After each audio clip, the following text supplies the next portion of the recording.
Étirement du muscle gracile ou droit interne. Il part du pubis et va s'insérer au niveau du tibia, sur la face intérieure, au niveau du genou, hauteur du tibia. C'est le muscle qui fait partie des 3 muscles de la patte doigt, dont le couturier et le semi-tendineux. Vous allez donc prendre la position en appui sur un genou. La jambe gauche va être genou au sol. La jambe droite va avoir la jambe en extension. Le genou est en extension. La cheville est en pseudo-inversion. C'est une flexion dorsale de la cheville avec une inversion. On met en tension la chaîne faciale lorsque le membre inférieur est en extension. Votre genou au sol est à 90 degrés. Le genou doit être dans le même alignement que le talon. Si vous placez une ligne au sol, le talon et le genou doivent être sur la même ligne. Le genou qui est au sol, les orteils, on est en dorsiflexion, en appui sur les orteils. Le genou doit faire un angle de 90 degrés.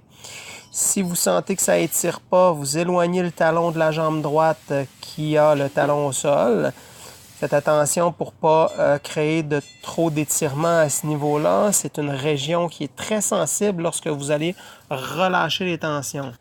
Votre bassin doit faire face en avant. Vous faites une légère rotation. La jambe qui est au sol, la jambe qui est en extension, la jambe droite, vous faites une rotation externe de la hanche pour avoir une tension supplémentaire. Lorsque vous faites ça, votre bas du dos va avoir tendance à se lordoser, rectifier la position. Votre bassin doit être en rétroversion. Vous serrez les fesses, rentrez le ventre, contractez le bas du ventre. Avec le tronc, vous allez faire une latéroversion. Donc, vous allez incliner le tronc vers la jambe qui est en extension. Restez toujours droite, c'est surtout en intention. Les omoplates, vous allez frontaliser les omoplates. Donc, vous allez rapprocher les omoplates vers eux sans creuser au milieu du dos. Vous faites un auto-agrandissement avec le rachis. On rentre le menton, on étire le cou, les bras sont placés à 90 degrés, donc vis-à-vis les épaules, vous poussez, les bras sont en rotation externe, extension, coude, poignet de doigt. Vous poussez avec les mains vers l'avant, vous rentrez le ventre, vous auto-agrandissez, contractez le bas du ventre, effacez les courbures au niveau du bas du dos, rentrez le menton pour corriger en haut. Donc, c'est un travail qui se fait continuel, sans arrêt. On s'en vient au niveau des jambes. On vient vérifier, est-ce que je tourne ma jambe qui est en extension, je fais une rotation externe. Je sens que j'ai un bon écartement pour sentir un étirement au niveau de la cuisse. Ça se peut que je vais avoir tendance à sentir que la hanche va cramper, diminuer les tensions. C'est vous qui devez contrôler la posture pour qu'elle soit dans une meilleure position possible, dans la perfection, sans trop créer de tension, sinon le muscle va se spasmer. Vous respirez en petit chien, vous faites des petites inspirations. On fait vraiment comme les femmes enceintes lorsqu'ils vont accoucher.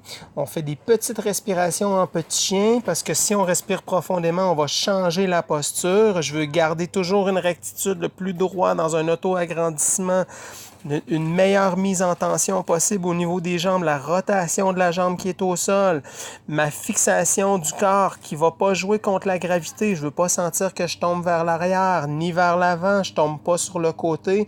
Je suis dans une bonne position où est-ce que je travaille avec la gravité et non contre la gravité.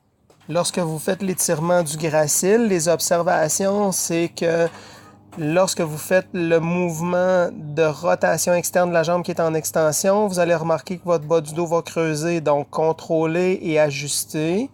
Les liens pathologiques avec le muscle gracile, c'est souvent efficace pour aider les atteintes au niveau du tendon de la patte doigt. Prenez garde parce qu'après une journée ou deux, si vous faites ce type d'étirement, vous risquez peut-être d'avoir des douleurs aux genoux. Si c'est le cas, ça veut dire que l'étirement, pour l'instant, il n'est peut-être pas adéquat pour vous. Donc, allez-y graduellement. Au lieu de faire 1 minute, faites-le quelques secondes et vérifiez à tous les 2-3 jours si vous n'allez pas avoir des douleurs aux genoux suite à ce type d'exercice. À l'intérieur, au niveau du muscle gracile, on a le plexus lombaire, dont le nerf fémoral et la branche antérieure du nerf obturateur qui passe à l'endroit de ce muscle-là.